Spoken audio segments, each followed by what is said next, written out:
Hello everyone, आज हम पढ़ेंगे केमिकल रिएक्शन। किसी टॉपिक को स्टार्ट करते वक्त हमें 5 क्वेश्चन के आंसर ढूंढने होते हैं ताकि हम उस टॉपिक को अच्छी तरह समझ सकें और अपनी डेली लाइफ में अप्लाई कर सकें। एक क्वेश्चन है व्हाट कि केमिकल रिएक्शन है क्या, व्हाई इसकी अहमियत क्या है या इसकी ज़रूरत क्या है, व्हेन ये कब होता है या कब इस्तेमाल होता है, वेयर ये कहाँ पाया जाता है या ये कहाँ इस्तेमाल होता है, हाउ ये काम कैसे करता है या इसका तरीका क्या है। तो आज हम पढ़ेंगे chemical reaction. Chemical reaction basically atom की रीअरेंजमेंट होती है। फॉर एग्जांपल, दो सब्सटेंस रिएक्ट कर रहे हैं तो उन सब्सटेंस के अंदर जो एटम हैं वो एक दूसरे को रीअरेंज करके एक न्यू सब्सटेंस बना देंगे जिसकी प्रॉपर्टीज और केमिकल कंपोजिशन बिल्कुल डिफरेंट होगी अपने रिएक्टेंट से। During these reaction, atom present in different substance rearrange themselves form new substance. जैसे कि बर्निंग ऑफ कोल और नेचुरल गैस जब एयर में बर्न होती हैं तो वो एक केमिकल रिएक्शन की एग्जाम्पल होती हैं। जैसे कि ये कार्बन है, जब ये ऑक्सीजन के साथ रिएक्ट करता है, बर्निंग होती है तो उसके नतीजे में कार्बन डाइऑक्साइड बनती है जिसकी केमिकल कंपोजिशन और केमिकल प्रॉपर्टीज बिल्कुल चेंज होती है अपने स्टार्टिंग सब्सटेंस से। Its chemical composition and chemical properties are entirely different from those of carbon and oxygen. Substance which take part chemical reaction is called reactant and which form as a result of chemical reaction is called product. जो starting material हम लेते हैं वो reactant होते हैं और उसके नतीजे में जो चीज़ बनती है उसे हम product कहते हैं। जैसे कि मीथेन जब बर्न होती है एयर में तो कार्बन डाइऑक्साइड और वाटर बनते हैं। अब मीथेन और ऑक्सीजन रिएक्टेंट हैं और कार्बन डाइऑक्साइड और वाटर प्रोडक्ट है। मीथेन के मॉलिक्यूल ने खुद को रीअरेंज किया है और मीथेन का जो कार्बन था वो ऑक्सीजन के साथ मिलकर कार्बन डाइऑक्साइड बना रहा है। ये एक केमिकल रिएक्शन है। इसी तरह एक दूसरी एग्जांपल दी गई है रीअरेंजमेंट ऑफ एटम्स की, जो कि हाइड्रोजन और ऑक्सीजन है जो बनाता है वाटर मॉलिक्यूल। हम इस इक्वेशन में देख रहे हैं कि जहाँ हाइड्रोजन लिखा हुआ है उसके साथ G है और ऑक्सीजन के साथ G है, तो इन साइंस का क्या मतलब है। Sign S, L and G stand for physical state of substance. ये सब्सटेंस की फिजिकल स्टेट के बारे में बताता है कि सब्सटेंस लिक्विड फॉर्म में है, गैसेस फॉर्म में है या सॉलिड फॉर्म में है।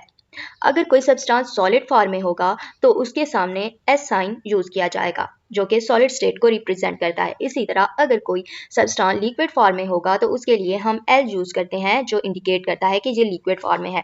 अगर कोई सब्सटेंस गैसेस फॉर्म में है तो हम उसके लिए जी यूज करते हैं और इस साइन से हमें पता चल जाता है कि ये सब्सटेंस गैस की फॉर्म में है।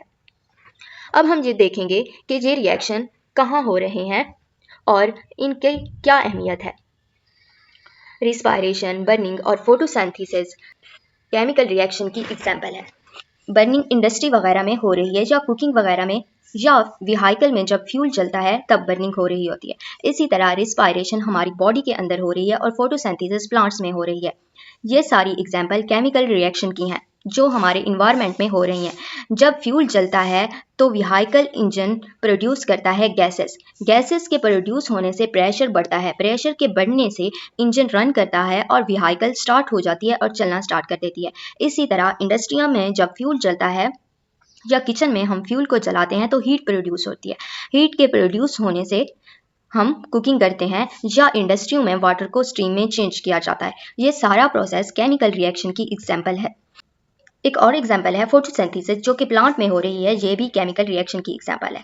यहाँ कार्बन डाइऑक्साइड और वाटर रिएक्ट करते हैं तो ग्लूकोज और ऑक्सीजन बनता है। Carbon dioxide water react in sunlight, presence of sunlight and chlorophyll और क्या बना देते हैं, ग्लूकोज और ऑक्सीजन। जहाँ पे हम साइन देख रहे हैं कार्बन डाइऑक्साइड के साथ G का साइन है, इसका मतलब है कि ये गैसेस फॉर्म में है, वाटर लिक्विड फॉर्म में है और जो ग्लूकोज बन रहा है वो एक्वस फॉर्म में है और ऑक्सीजन जो हमें मिल रही है वो गैसियस फॉर्म में है। इसी तरह रिस्पायरेशन जो कि हमारी बॉडी के अंदर हो रही है। हमारी बॉडी के अंदर ग्लूकोज जब ऑक्सीजन के साथ रिएक्ट करता है तो उसके नतीजे में जो प्रोडक्ट मिलते हैं वो कार्बन डाइऑक्साइड, वाटर और एनर्जी है। इस एनर्जी को हम डिफरेंट काम करने के लिए यूज करते हैं। उसके बाद एक और एग्जांपल है conversion of milk into yoghurt या फॉर्मेशन ऑफ बेकिंग प्रोडक्ट्स। ये भी केमिकल रिएक्शन की एग्जांपल है। इसमें डिफरेंट केमिकल रिएक्शन होते हैं मैक्रो ऑर्गेनिज्म की मौजूदगी में और हमें प्रोडक्ट मिलता है, और जो प्रोडक्ट हमें मिलता है उसकी केमिकल कंपोजिशन और केमिकल प्रॉपर्टीज चेंज है।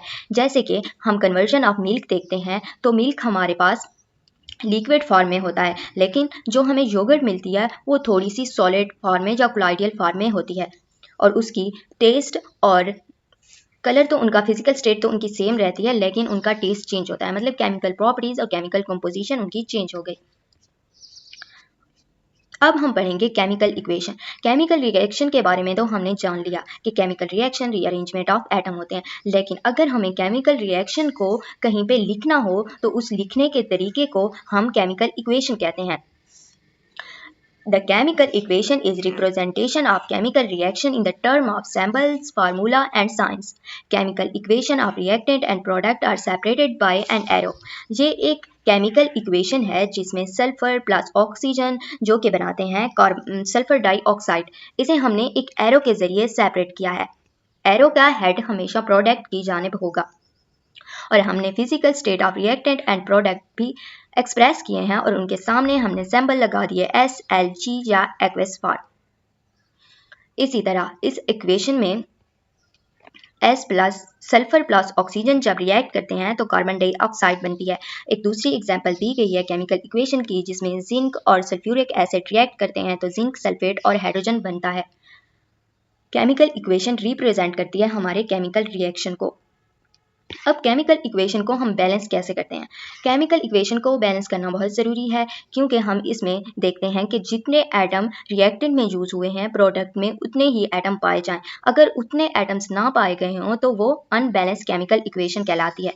जैसे कि HCl प्लस NaOH जब रिएक्ट करता है तो NaCl प्लस H2O बनता है। अब हम रिएक्टेंट में देखते हैं हाइड्रोजन का एक मॉलिक्यूल, हाइड्रोजन का एक एटम, ये हाइड्रोजन का दूसरा एटम, तो ये दो एटम हो गए और हमारे पास प्रोडक्ट में दो एटम है, ये बैलेंस है। उसके बाद सोडियम का एक एटम और प्रोडक्ट में भी हमारे पास सोडियम का एक एटम है, और ऑक्सीजन का भी एक एटम है रिएक्टेंट में, प्रोडक्ट में भी एक है।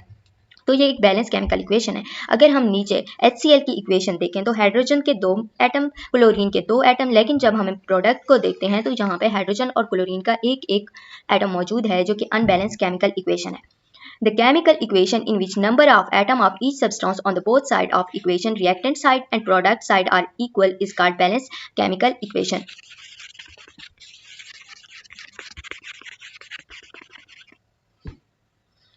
The chemical equation in which number of atom of each substance on the both side of the equation, reactant side and product side is not equal is called unbalanced chemical equation. अब हम unbalanced chemical equation को different method के जरिए balance करते हैं, जिसमें commonly use होने वाला method trial and error method है, जिसमें हम मल्टीप्लाई करते हैं एटम्स को डिफरेंट कोफिशिएंट के साथ। अब यहाँ रूल्स दिए गए हैं कि हम कैसे बैलेंस करेंगे। पहले हम अनबैलेंस केमिकल इक्वेशन को लिखेंगे, फिर उसमें हम काउंट करेंगे number of atom of each substance in both side of the arrow, मतलब कि हम रिएक्टेंट के एटम भी काउंट करेंगे और प्रोडक्ट के एटम भी काउंट करेंगे। एक वक्त में सिर्फ हम एक सब्सटेंस को देखेंगे। मल्टीप्लाई द सिंबल और formula with the suitable integrals on the both side of equation where the number of atom of particular substance is less, and the try to balance the atoms on the both side of the equation. Start multiply with the relative small number. पहले हम small number से start करेंगे। Repeat करेंगे ये process तब तक जब तक सारे सब्सटेंस बैलेंस ना हो जाए।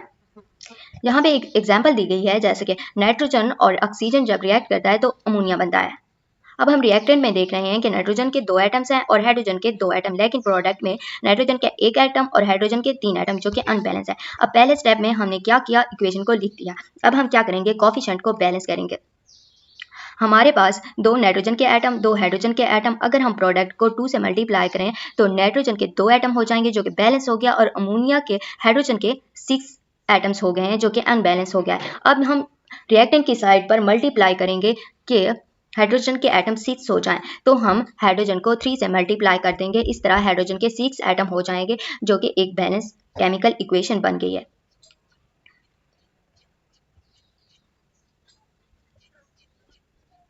उसके बाद हम टाइप्स ऑफ केमिकल रिएक्शन के बारे में पढ़ेंगे।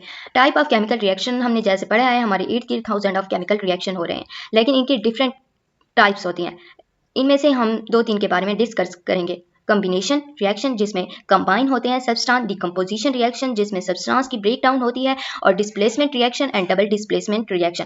Combination reaction the chemical reaction of the two और more substance to form a one compound. इसमें टू सब्सटेंस कंबाइन होते हैं और रिजल्ट में एक ही कंपाउंड बनता है, जैसे कि hydrogen plus hydrogen plus oxygen react करते हैं तो वाटर बनता है। इसी तरह हाइड्रोजन और क्लोरीन रिएक्ट करते हैं तो HCl बनता है। इसी तरह डिकम्पोजिशन रिएक्शन, डिकम्पोजिशन का मतलब होता है ब्रेक डाउन। तो इसमें क्या होगा कि एक सब्सटेंस ब्रेक डाउन हो जाएगा दो सब्सटेंस या दो से ज़्यादा सब्सटेंसेस में। तो इस रिएक्शन में यूजली हीट रिक्वायर्ड होती है, जैसे कि पोटाशियम क्लोरेट है, जब हम इसे हीट देते हैं तो ये पोटाशियम क्लोराइड और ऑक्सीजन में चेंज हो जाता है। डिस्प्लेसमेंट रिएक्शन की तरफ आएंगे। डिस्प्लेसमेंट रिएक्शन, डिस्प्लेसमेंट से जैसे कि नाम से शो हो रहा है डिस्प्लेसमेंट, किसी चीज़ को डिस्प्लेस कर देना, उसकी जगह पर कोई और चीज़ आ जाए।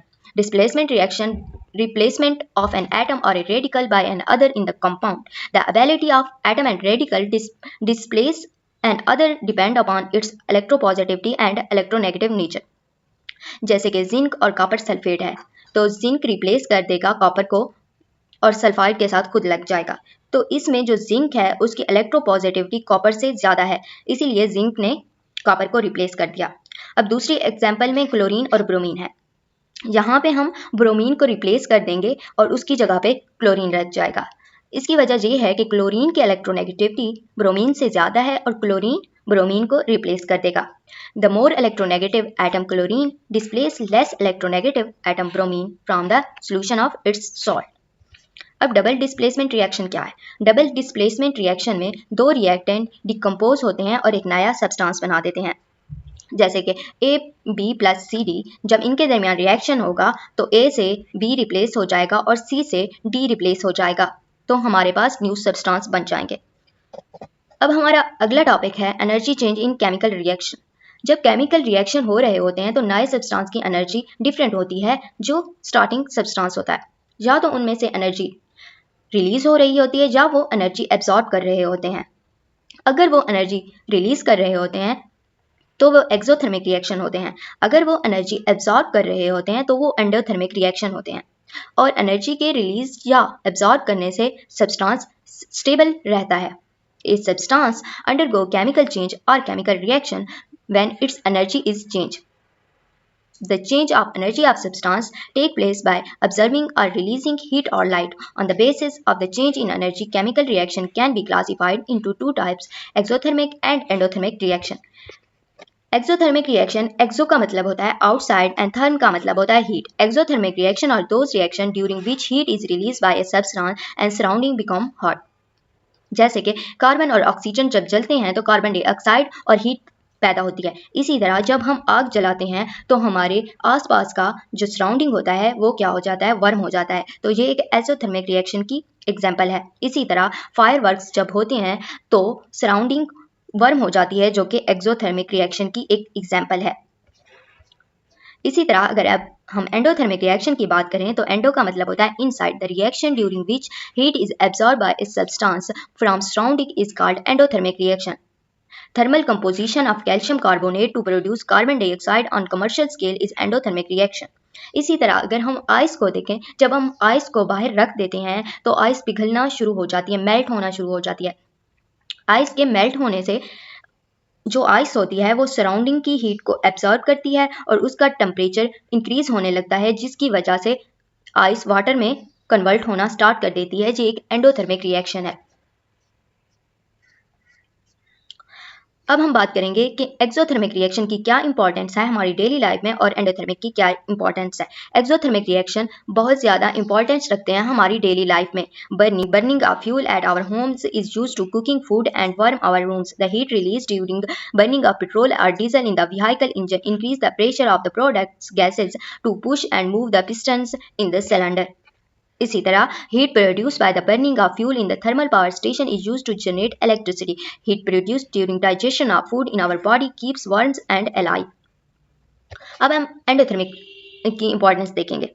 कुकिंग ऑफ एग जब हो रहा होता है तो उसके अंदर केमिकल चेंजेस आ रहे होते हैं और इस केमिकल बॉन्ड तो नहीं बन रहे होते, लेकिन एक फिजिकल चेंज उसके अंदर आ रहा होता है, तो ये एक एंडोथर्मिक रिएक्शन की एग्जांपल है। इसी तरह एवापोरेशन ऑफ वाटर जब हो रहा होता है तो ये भी एक एंडोथर्मिक रिएक्शन की एग्जांपल है। आइस वाली एग्जांपल ज़्यादा कॉमन है, जिसके ज़रिए हम समझ सकते हैं कि एंडोथर्मिक रिएक्शन बेसिकली क्या होता है, कि ये हीट को अपने अंदर एब्जॉर्ब कर लेता है, और ऐसे रिएक्शन को हम क्या कहेंगे, एंडोथर्मिक रिएक्शन कहेंगे। अब लास्ट टॉपिक बच गया है, जो कि केमिकल बॉन्डिंग। एलिमेंट के अंदर जो एटम्स होते हैं वो इंडिपेंडेंट नहीं रहते, सिवाय नोबल गैसेस के। नोबल गैसेस जो होती हैं वो इंडिपेंडेंट रहती हैं, क्योंकि उनके वैलेंस शेल कम्प्लीटली फिल्ड होता है। जब बाकी जो एलिमेंट्स होते हैं उनके जो वैलेंस शेल होता है उसमें इलेक्ट्रॉन्स की कमी होती है, जिसकी वजह से वो ट्राई करते हैं कि वो अपने वैलेंस शेल को कंप्लीट करके स्टेबल हो जाएं। जैसे कि the valence shells of an atom in the most of elements are incomplete. They have 1 to 7 electron in their valence shell. Attain stability that these elements donate our electrons in their valence shell to have the electron configuration of noble gas. Electron तो देकर उसको complete करते हैं या electron लेकर। जैसे कि यहाँ पे बॉन्ड के बारे में बात की है। बॉन्ड में जो एक एटम होता है वो सारे इलेक्ट्रॉन दे देता है दूसरे एटम को। जब दूसरे एटम सारे इलेक्ट्रॉन दे देगा तो उस पर चला जाएगा और नेगेटिव चला जाएगा और उनके दरमियान एक्स पैदा हो जाएगी और उनके दरमियान एक बॉन्ड हो जाएगा। This is by the complete transfer of electron or electrons from other atom into atoms and between the electron become negative charge separation between non such as separation which time and electron is called metal के अंदर metal जो electron होते हैं valence shell में वो 1 या 3 के दरमियान होते हैं, जबकि नॉन मेटल वैलेंस शेल में इलेक्ट्रॉन होते हैं 5 to 7 होते हैं। तो ये आपस में इलेक्ट्रॉन को ट्रांसफर कर देने मेटल में इलेक्ट्रॉन ट्रांसफर देता है, तो ये अपने इलेक्ट्रॉन ट्रांसफर देने मेटल को अपने दरमियान आने बन जाता है। दी गई है sodium allegation sodium phosphate sodium allegation configuration 281 है। वैलेंस शेल इलेक्ट्रॉन है जितना इलेक्ट्रॉन ढूंढने का। अब हम क्लोरीन को देखो मेटल है, क्लोरीन के इलेक्ट्रॉन कॉन्फ़िगरेशन 287 है, तो इसके पास एक इलेक्ट्रॉन की कमी है, तो ये 8 इलेक्ट्रॉन पूरा करने की कोशिश करेगा। ठीक है, ऐसी मेटल के साथ रिएक्ट करेगा तो इसे एक इलेक्ट्रॉन दे दे और इसका ऑक्सीजन होता है और ऑक्सीजन पड़ रहा है। अब क्लोरीन के पास इलेक्ट्रॉन की कमी है, सोडियम इलेक्ट्रॉन क्लोरीन को दे देगा जिससे बॉन्ड बन जाएगा और एक नया कंपाउंड बनेगा, इसे कहते हैं इसी तरह मैग्नीशियम। इसके पास 2 इलेक्ट्रॉन है, ये 2 इलेक्ट्रॉन आपस में ये दोनों आपस में रिएक्ट करेंगे तो मैग्नीशियम होगा। जो इसी तरह अब जो आयनिक कंपाउंड हैं जो पोटेशियम बहुत सारी एग्जांपल होते हैं, और हमें एटम इलेक्ट्रॉन शेयरिंग करते हैं, मतलब वो आपस में इलेक्ट्रॉन की शेयर करते हैं, completely नहीं करे पहले शेयर करें। The bond is formed between opposite elements and moving around electrons to negate the valence shells। opposite bond की 3 टाइप्स हैं, सिंगल कोवैलेंट डबल बॉन्ड और ट्रिपल कोवैलेंट। सिंगल बॉन्ड की बात है इसमें एक इलेक्ट्रॉन की शेयरिंग होगी, जैसे हाइड्रोजन मॉलिक्यूल एटम इलेक्ट्रॉन से हाइड्रोजन करेगा तो बन जाएगा सिंगल बॉन्ड कहें। अब हम की मिशन है, जैसे ये दो आपस में उनके दरमियान 2 बन जाएंगे, इसको क्या कहते हैं। अब ट्रिपल बॉन्ड की तरफ आए तो 3 इलेक्ट्रॉन की शेयरिंग होगी। नाइट्रोजन